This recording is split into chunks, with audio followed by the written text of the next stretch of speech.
अस्सलाम वालेकुम नाज़रीन। आज हमारे साथ एक बार फिर अमार अहमद जर्मनी से हैं जो कि क्लिनिकल रिसर्च एसोसिएट हैं। तो उनसे हम अभी कुछ क्वेश्चंस करेंगे कोरोना वायरस की जो भी वैक्सीन जो रोल आउट हो रही है दुनिया के काफ़ी ममालिक में। तो जी अमार अहमद, अस्सलाम वालेकुम। वालेकुम सलाम। तो अमार, आपसे पिछले भी शोज़ में हमने काफ़ी वैक्सीन के बारे में बातचीत की थी और अभी रिसेंटली ये जो वैक्सीन जो रोल आउट हो रही है इस वक्त ऑक्सफोर्ड एस्ट्राजेनेका की और इससे पहले फाइज़र बायोटेक की जो वैक्सीन रोल आउट हुई है उसके बारे में क्या बताएंगे ऑडियंस को? इनमें कोई डिफरेंस है एफिकेसी का या कोई डोजेज में? ये क्या बेसिकली आप आसान जुबान में बता दें ऑडियंस को ज़रा आप। देखिए, बात यह है कि दोनों वैक्सीन ही इनमें एक डिफरेंस तो है वाकई। दोनों, एक वैक्सीन जो है वो मैसेंजर आरएनए जो होता है, लिपिड नैनो पार्टिकल, उसकी बेस पे बनाई गई है, जबकि दूसरी जो ऑक्सफोर्ड की वैक्सीन है वो नॉन रेप्लिकेटिंग एडिनोस वायरस वेक्टर पे की बेस पे बनी हुई है। तो दोनों की रूट डिफरेंट है, दोनों का पाथवे डिफरेंट है, लेकिन इनकी जो जहाँ तक बात है एफिशिएंसी की, उसमें भी एक काफी हद तक फर्क है। क्योंकि जो अभी तक रिपोर्ट्स के मुताबिक फाइजर और बायोटेक के जो रिजल्ट्स आए हैं वो उसमें एफिशिएंसी उसकी 95% आई है। जबकि जो रिसेंटली अभी एस्ट्राजेनिका या ऑक्सफोर्ड की जो वैक्सीन आई, उसकी जो एफिशिएंसी थी, एफिकेसी थी, वो 70% तक आई है। लेकिन क्योंकि ये वैक्सीन जब 50 से ऊपर है परसेंटेज, तो डेफिनेटली रिलायबल है और वो यूज हो सकती है, तो इस वजह से इसकी लेकिन एक और जो अहम चीज देखने में आई है वो ये है कि ये बहुत जरूरी होता है किसी भी वैक्सीन के लिए कि उसकी स्टोरेज कंडीशंस के बारे में पता हो हमें, कि हम उसे स्टोर किस बेस पे, किस टेम्परेचर पे कर सकते हैं। जितनी ज्यादा नॉर्मल टेम्परेचर पे वो रिलायबल होगी हमारे लिए, तो उसी तरीके से वो आसान भी होगी हमारे पास स्टोरेज पे रखने के लिए, और हम उसे शिप भी कर सकेंगे। जैसे कि अब ये ऑक्सफोर्ड की है, इसका जो टेम्परेचर है जहाँ पे ये स्टोर की जा सकती है वो है 2 से 8 डिग्री सेंटीग्रेड तक। जबकि कंपैरेटिवली जो फाइजर की जो वैक्सीन आई थी वो थी -70 टू +10 डिग्री सेंटीग्रेड, मतलब -70 to -60 degree centigrade, which is too low. और उसको रखने के लिए हमें डेफिनेटली एक्स्ट्रा कॉस्ट चाहिए होंगी और एड अप करनी पड़ेंगी। तो इस वजह से दोनों वैक्सीन अपनी जगह काफी इंपॉर्टेंस रखती हैं। एक टेम्परेचर के लिहाज से अच्छी है, दूसरी एफिकेसी के लिहाज से अच्छी है। तो हमारे इसमें कुछ बातें हो रही थी कि पहली डोज के 21 दिन के बाद जो है वो दूसरी डोज लगाई जाएगी इसकी, फाइजर एंड बायोटेक की जो थी वैक्सीन। तो जी। वो क्या अभी ये जो ऑक्सफोर्ड एस्ट्राजेनेका की जो वैक्सीन वो भी उसमें भी यही कहा जा रहा है कि कुछ हफ्तों के बाद दूसरी डोज जो है वो लगाई जाएगी। तो ये क्या एक डोज से जो है ना ये काफ़ी नहीं है वायरस को किल करना या जो भी है? नहीं, ये इसी तरह ही है जैसे आप कोई भी दवाई लेते हैं, उसकी एक डोज रखी जाती है जो कि उस वायरस के साथ कंपटीशन के लिए जरूरी होती है। कंसीडरेशन में रखना वो ये कि इसमें फाइजर की जो वैक्सीन है, जो बायोटेक जिसे कहते हैं, वो 21 डेज के डिफरेंस से दी जाती है सेकेंड डोज। जबकि थोड़ा डिफरेंस जो ऑक्सफोर्ड की जो वैक्सीन है उसमें 28 डेज का है। मतलब एक डोज के बाद जो दूसरी डोज होगी वो 28 डेज के बाद दी जाएगी, और उसकी 21 डेज के बाद दी जाएगी। तो यही ज्यादा डिफरेंस नहीं है इनमें। इसके अलावा जो बाकी वैक्सीन भी आई हैं, मोडर्ना की और जॉनसन एंड जॉनसन की जो वैक्सीन आई हैं, उनमें भी यही डिफरेंस है, तकरीबन 28 डेज का। लेकिन जो जॉनसन एंड जॉनसन की है उसका 56 डेज का डिफरेंस है। तो इसमें इतना कोई खास डिफरेंस नहीं है, इन सब की definitely more than one doses हैं।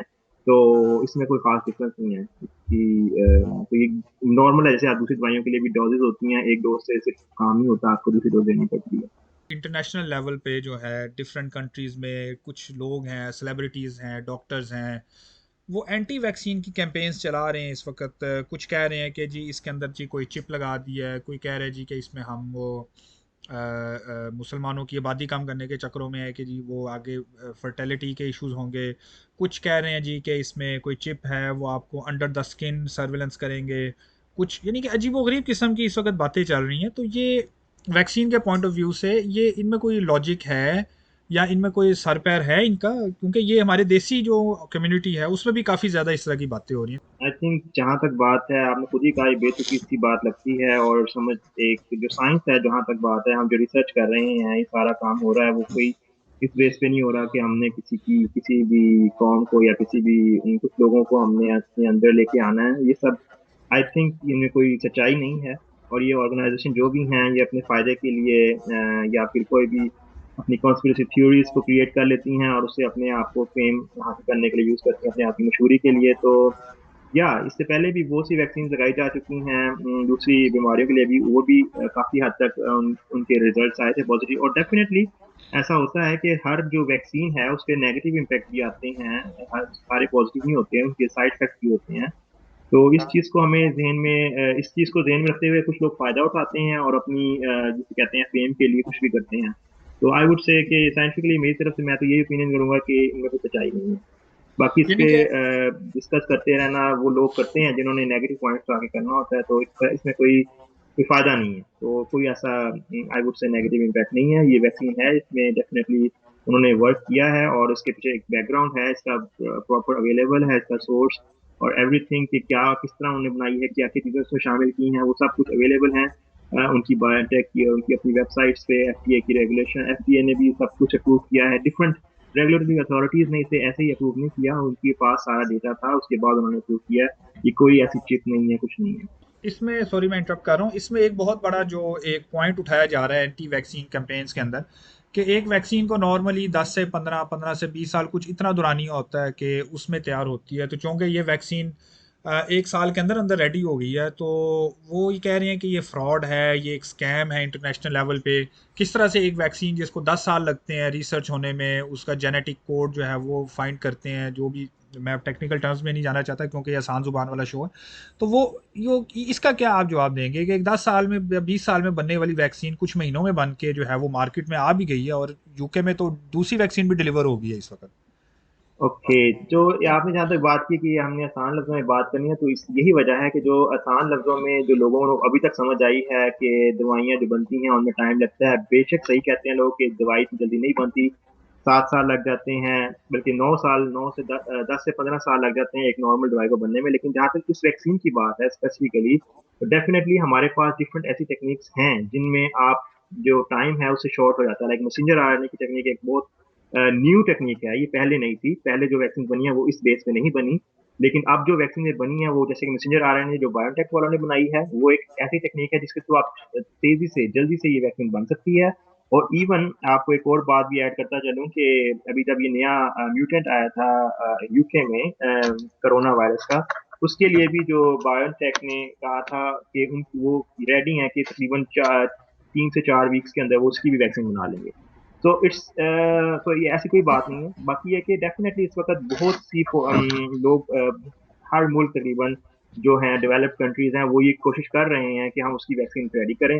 तो डेफिनेटली इस रेस में हर कोई कंट्रीब्यूट कर रहा है। बहुत बहुत बड़े बड़े जो नाम है जैसे कि बिल गेट्स या और भी जितनी भी बड़ी बड़ी कंपनीज हैं वो डेडिकेटेड अपनी उन्होंने रिसोर्सेज लगाए हुए हैं, जिसकी वजह से ये जल्दी बन रही है। डेफिनेटली ये जल्दी, कोई भी जब भी कोई पेंडेमिक आती है उसमें जो वैक्सीन बनती है उसके लिए आपको वो प्रोसेस जो आप नॉर्मल दवाई के लिए करते हैं वो नहीं करना होता। उसके लिए हमें इमरजेंसी अप्रूवल्स करने पड़ते हैं। हमें देखना पड़ता है कि जो रिस्क है वो हमारे पास ज्यादा है और उसका जो बेनिफिट है वो अगर थोड़ा सा, जिसे कहते हैं थोड़ा सा रिस्क हो भी लेकिन बेनिफिट उसका ज्यादा हो, तो हम उसको यूज करेंगे।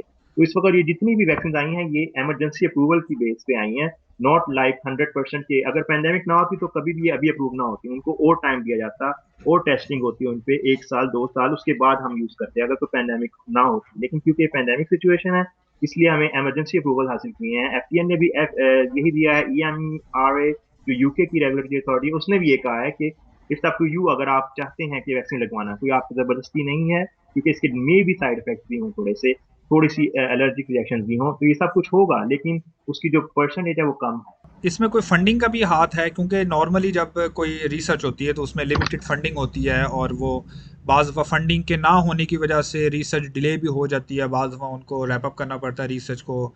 तो वो क्या फंडिंग, क्योंकि फंडिंग तो अगर देखा जाए तो बहुत ज़्यादा अनलिमिटेड फंडिंग अवेलेबल थी इस वक्त तमाम जो वैक्सीन की जो रिसर्च हैं उनके लिए। या डेफिनेटली इसका भी बहुत हाथ होता है फंडिंग और आपकी, मैंने जैसा कहा कि रिसोर्सेज जो हैं, हर कंपनी ने अपनी रिसोर्सेज को डेडिकेट किया सिर्फ इस वैक्सीन के लिए, बाकी स्टडीज को स्टॉप किया कि हम इस जो वैक्सीन की जो कोरोना की स्टडी है उस पर काम कर सकें। तो यस, ये एक डेफिनेटली एक आंसर है इस चीज का कि आपके पास जब फंडिंग ज्यादा हो और आपकी रिसोर्सेज सारी एक चीज पे फोकस हो, बिकॉज आपका पहला थ्रेट ही कोरोना वायरस था इस 2020 में। तो अगर हम इसको टैकल ना करते तो हमें बाकी चीज़ों को हम कैसे उनमें काम कर सकते हैं। इवन के कुछ और स्टडीज़ थी जो अक्सर कंपनीज में, हॉस्पिटल में जो दूसरी स्टडीज चाह रही थी, उन्होंने उन स्टडीज को स्टॉप किया है, कुछ ने उनको डिले किया है। जो नई स्टडी स्टार्ट होनी थी उनको इवन के नेक्स्ट ईयर पे ले गए हैं, तो कि कोरोना का काम पहले हो सके, क्योंकि हमारे पास जो स्टाफ है उसको वो कोरोना की जो स्टडी है उसके अंदर जो हमें चाहिए डेटा वगैरह लेने के लिए, जो पेशेंट डेटा है जो हमें लोग चाहिए, उनको उन पर यूज किया, ना कि दूसरी स्टडीज के लिए। सो या ये प्रायोरिटी पे थी। जो पेंडेमिक में जब भी कोई जब पेंडेमिक आती है तो वो प्रायोरिटी बन जाती है आपकी बाकी सारी चीजों पे। तो ये एक अर्जेंट केस था जिसकी वजह से ये जल्दी आई है वैक्सीन। बाकी और कोई ऐसी कॉन्स्पिरेसी थ्योरी में नहीं सुनना चाहिए, और अगर कोई है तो उसे आई थिंक उससे ज्यादा वो नहीं देना चाहिए, उसे मशहूर नहीं करना चाहिए आई थिंक। तो ये जो जेनेटिक सीक्वेंस था इस कोरोना वायरस का, जो चाइना ने सीक्वेंस जो है इस वायरस का वो शेयर किया था, और उसके बाद कुछ कोलैबोरेशंस हुई थी डिफरेंट कंपनीज की, और उन्होंने फिर एक एक वो प्रोसेस जो कि कुछ सालों में होना था वो पैरेलल प्रोसेस करके इन्होंने कुछ महीनों में जो है वो किया। तो वो क्या चीज़ थी जो जनवरी के एंड में कुछ खबरें आई थी इस तरह की मीडिया पे? जी बिल्कुल, आपकी बात बिल्कुल ठीक है। ये आप जो बात कर रहे हैं ये कर रहे हैं वुहान की, जहाँ पे उनके लैब में उन्होंने जो सबसे पहले, ये क्योंकि चाइना में आया था वुहान में, तो उनके जो साइंटिस्ट थे वहाँ के, उन्होंने पूरी वर्ल्ड के साथ ये जो थी इसका डीएनए का इसका स्ट्रक्चर था वो शेयर किया था। बिकॉज उस वक्त उन्हें आइडिया हो गया था, क्योंकि ये बहुत तेजी से चाइना में फैला था और ये खतरा था कि बाकी जगहों पर भी ये फैल जाए, जिसकी वजह से उन्होंने फौरन ये चीज़ शेयर की थी। और ये अच्छा किया, जिसकी यही वजह थी कि पैरेलल काम करने की वजह से डिफरेंट जगहों पे इंस्टीट्यूट में इसकी रिसर्च करने के बाद हमें वैक्सीन इस वक्त हमारे पास अवेलेबल है। और इस वक्त उस पे डेफिनेटली अभी भी काम हो रहा है। जैसे कि अब नया म्यूटेंट आया उस पे भी उसका भी स्ट्रक्चर आई थिंक डिजाइन हो गया होगा। मैं इस वक्त कुछ कह नहीं सकता, मेरे पास इस वक्त लेटेस्ट इन्फो इसके बारे में नहीं है, लेकिन डेफिनेटली उसके लिए भी काम चल रहा है। जैसे कि बायोटेक ने ऑलरेडी कह दिया कि वो 4 वीक्स के अंदर ये वैक्सीन उसके लिए भी तैयार कर सकते हैं। They have the capability to do. चलें, ठीक हो गया। अच्छा, हमारा आखिरी क्वेश्चन ये है कि वैक्सीन की हिस्ट्री क्या है? ये क्या 100 साल पहले, कितने सालों से ये हमारी इंसान जो है, हम ह्यूमैनिटी जो है, ये अगर हिस्ट्री में देखा जाए तो 100-150 साल का है कोई इसकी हिस्ट्री, या ये अभी ये रिसेंट ही वैक्सीनेशन, ये सेकेंड वर्ल्ड वॉर के बाद या थर्ड फर्स्ट वर्ल्ड वॉर के बाद ये शुरू हुई? आई थिंक वैक्सीन का जो है वो बहुत डेफिनेटली पुराना है, और ये एक उस वक्त शुरू हुआ था जबकि इसके बारे में नहीं पता था। लेकिन एक एक्सपेरिमेंट ऐसा हुआ था कि जो स्मॉल पॉक्स है उसकी जो वैक्सीन बनी थी वो इसीलिए बनी थी क्योंकि स्मॉल पॉक्स जिस मुझे एग्जैक्ट एक्सपेरिमेंट में नहीं याद आ रहा, लेकिन डेफिनेटली इसका यही सोर्स यही था कि आपकी जो काउ है, कॉक पॉक्स और स्मॉल पॉक्स जिसे कहते हैं, वो आपको पेशेंट में जिन पेशेंट्स को हुई थी वो एक एनिमल से आई थी। और जो अ, उस काऊ को जिसके दूध निकालते थे तो वो उनको नहीं हुई थी, क्योंकि वो ऑलरेडी उसके साथ उनके अंदर उसके अगेंस्ट एंटीबॉडीज बनी हुई थी उनकी बॉडी में। तो या आसान लफ्जों में देखा जाए तो ये वैक्सीन जो है अभी की नहीं, जब से आप पैदा होते हैं उसके बाद से आपकी वैक्सीन का एक कोर्स शुरू हो जाता है। वो सिर्फ पाकिस्तान में नहीं, हर मुल्क में, इवन जर्मनी में, यूके में, हर जगह ये बच्चों को वैक्सीन दी जाती हैं जो कि ऑलरेडी उनके अंदर इम्यूनिटी क्रिएट करती हैं। जैसे कि डिफरेंट मम्स एंड मीजल्स है और दूसरी जो बीमारियां हैं, काली खांसी और ये सब कुछ, इन सब की वैक्सीन ऑलरेडी दी जाती हैं बच्चों को एक खास एज के अंदर आते आते। मतलब पहले कुछ 3-4 सालों में उनको ये वैक्सीन टाइम बाय टाइम दी जाती हैं, और उसके बाद क्या कहते हैं, ताकि वो पूरी लाइफ के लिए उससे इम्यून हो जाएं या उससे बच जाएं। तो ये कोई नई चीज नहीं है, ये पहले से चलती आ रही है। लेकिन डेफिनेटली ये सारी बीमारियां भी इसी तरह ही आई थी कि वो एक पेंडेमिक की शक्ल में आई थी। लेकिन जिस तरह अभी कोरोना वायरस आया, लेकिन ये डेफिनेटली थोड़ा डिफरेंट है उनसे।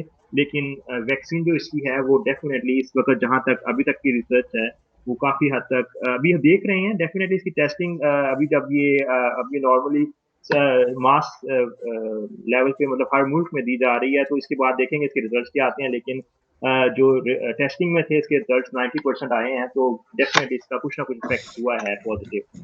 तो इसका हम निगलेक्ट नहीं कर सकते। ठीक है। तो ये जो पोलियो की जो इंजेक्शन लगते हैं पाकिस्तान में, अभी भी कोई बाज़ दफ़ा खबर आती है कि पोलियो के इंजेक्शन वो भी वैक्सीन ही है? जी, पोलियो भी एक पोलियो के इंजेक्शन भी डेफिनेटली एक वैक्सीन ही है। इसको एक कोई भी चीज जो बीमारी के आने से पहले दी जाए, मतलब उसको पहले ही अवॉइड करने के लिए, तो वो वैक्सीन होती है। क्योंकि दवाई तो हमेशा जो हम नॉर्मल मेडिसिन, जैसे हमने अपने पहले शो में आपको याद होगा बताया था मैंने, वैक्सीन और नॉर्मल दवाई में फर्क वो यही होता है कि आपको वैक्सीन नॉर्मली पहले दी जाती है जब बीमारी आने से, ठीक है। जबकि जबकि बीमारी आ जाती है तो उसके बाद उसकी दवाई दी जाती है या उसकी अगेंस्ट एंटीबायोटिक्स दी जाती हैं। लेकिन क्योंकि ये बीमारी से पहले इम्यूनिटी क्रिएट करने के लिए जाती है तो ये वैक्सीन होती है। तो या ये से वैक्सीन कहेंगे आप जो चले कहेंगे। मार, आपका बहुत बहुत शुक्रिया, आपने अपना कीमती वक्त निकाल के जो है हमें टाइम दिया। आखिर में जब चूंकि हमारे प्रोग्राम का फॉर्मेट इस तरह से कि हम आखिर में जो हमारे जो गेस्ट होते हैं, जो हमारे पैनल पे जो एक्सपर्ट्स हैं, उनसे हम ये एक पब्लिक अवेयरनेस का मैसेज जो है वो हम हमेशा उनको कहते हैं कि आप एक अपनी आवाम को जो है पाकिस्तान में सुनने वाले या यूरोपियन कंट्रीज़ में या वेस्टर्न कंट्रीज़ में, आप पब्लिक मैसेज क्या देना चाहते हैं इस वक्त? तो पब्लिक मैसेज मैं यही देना चाहूंगा कि इस वक्त एक बहुत बड़ी बहुत से लोग इस वक्त ये सोच रहे हैं कि हमें वैक्सीनेशन करवानी चाहिए या नहीं करवानी चाहिए। तो मैं अपनी पर्सनली मेरा ओपिनियन यही है, डेफिनेटली इन दी एंड आपने अपनी जो लोकल रेगुलेशंस हैं जो आपके मुल्क में या आपके सिटी में हैं उनको फॉलो करना है और उनको वो क्या कहते हैं इसके बारे में। लेकिन ज़रूर करवाएं इन वैक्सीन को, क्योंकि अगर आप नहीं करवाएंगे तो हमें एक बड़े लेवल पे जो हम इसको ओवरकम करना चाह रहे हैं वो नहीं होगा। अगर सारे लोग ही इस चीज़ से डरेंगे कि इस वैक्सीन में पता नहीं कोई साइड इफेक्ट हो जाएगा, तो ऐसे ओवरऑल लोगों के जहन में कोई ऐसी चीज ना डालें कि इसमें कोई चिप है या ऐसा कुछ है। तो मैं ये कहूँगा कि अपने लोकल रेगुलेशंस को सुने, जो लोकली आपकी डॉक्टर्स हैं वो कह रहे हैं इसके बारे में उसको फॉलो करें, और डेफिनेटली सोशल डिस्टेंसिंग एंड जो मास्क अपने हर टाइम जब आप बाहर निकलें तो पहने ताकि आप इससे बच सकें। सिर्फ वैक्सीन ने इसको खत्म नहीं करना, आपने खुद भी अपनी जो सोशल डिस्टेंसिंग प्रैक्टिसेस है उनको यूज करते हुए इसको खत्म करना है। और डेफिनेटली आप सब जब मिलके ये काम करेंगे तभी ये वैक्सीन भी जो अपना इफेक्ट कर रही है वो करेगी। सिर्फ वैक्सीन देने से आप ये ना समझे कि आपने, क्योंकि वैक्सीन आपकी वैक्सीनेशन हो गई है, आप कोई भी चीज फॉलो ना करें तो ये पैंडेमिक खत्म हो जाएगी, ऐसा नहीं है। आपको ये सब चीजें फॉलो करनी होंगी ताकि जो चेन हो है वायरस की वो टूटे और वो कमजोर हो, और उसके बाद जो वैक्सीन है, न्यू लोग हैं इनके अंदर अभी तक नहीं आया ये वायरस, ताकि वो भी बच सकें। मेरी तरफ से तो बस यही था जकी, पब्लिक मैसेज कि आप बस फेक न्यूज़ को अवॉइड करें। कोई भी आपको फेक न्यूज़ सुने तो उस पे उसको बल्कि अपने ऑफिशियल्स को बताएं, ओके ये, और वेरीफाई करें कि ठीक है या नहीं। बाकी अब तो जकी, थैंक यू वेरी मच कि आपने मुझे शामिल किया। जी हमारा आपका बहुत बहुत शुक्रिया, आपने हमें ज्वाइन किया। इंशाल्लाह हम आपको अगले भी किसी जब कोई लेटेस्ट डेवलपमेंट होगी उसमें आपको दोबारा हम जो है वो अपने जो है शो में आपको दोबारा शामिल करेंगे। तो नाज़रीन, ये थे हमारे अहमद हमारे साथ जर्मनी से, जो क्लिनिकल रिसर्च एसोसिएट हैं, और ये हमें अभी इस वक्त जो करंट सिचुएशन है वैक्सीन के बारे में बता रहे थे। तो नाज़रीन, मैं आपको इस वक्त बताता चलूँ कि आज जो डेट है वो है, हम प्रोग्राम जो शूट कर रहे हैं ये 3 जनवरी 2021 को शूट कर रहे हैं, और इंशाल्लाह हम 1-2 दिन में इस प्रोग्राम को जो है यूट्यूब पे अपलोड करेंगे। और ये जो अभी तक की इन्फॉर्मेशन जो है, लेटेस्ट इन्फॉर्मेशन है, वो हमने आपको जो है वो दी है। आगे 2-4 दिन में, 5 दिन में, हफ्ते में कुछ डेवलपमेंट होगी तो वो उसको जो है वो आप अपने जो है जो भी आपके ज़राए हैं, आपके हेल्थ ऑफिशियल्स हैं, उससे आप अपनी अप टू डेट इन्फॉर्मेशन ले सकते हैं। आज की तारीख तक की जो अपडेटेड इन्फॉर्मेशन थी वो हमने आपको जो है वो आप तक पहुँचाई है, क्योंकि ये ऐसा टॉपिक है कि इसमें डेली बेसिस पे जो है वो डेवलपमेंट हो रही है। तो इसलिए जो है बेहतर ये होगा कि आप अगर इस प्रोग्राम को जनवरी के दरमियान में या जनवरी के एंड में देख रहे हैं तो आप बेहतर ये होगा कि आप अपनी लेटेस्ट इन्फॉर्मेशन जो हेल्थ ऑफिशियल्स इदारे हैं उनसे आप लें। तो stay tune with us and keep watching let's talk with पाक हब। लेट्स टॉक विद पाक हब को देखते रहिए। अपने होस्ट मुदस्सिर ज़की को इजाज़त दीजिए। अस्सलाम वालेकुम।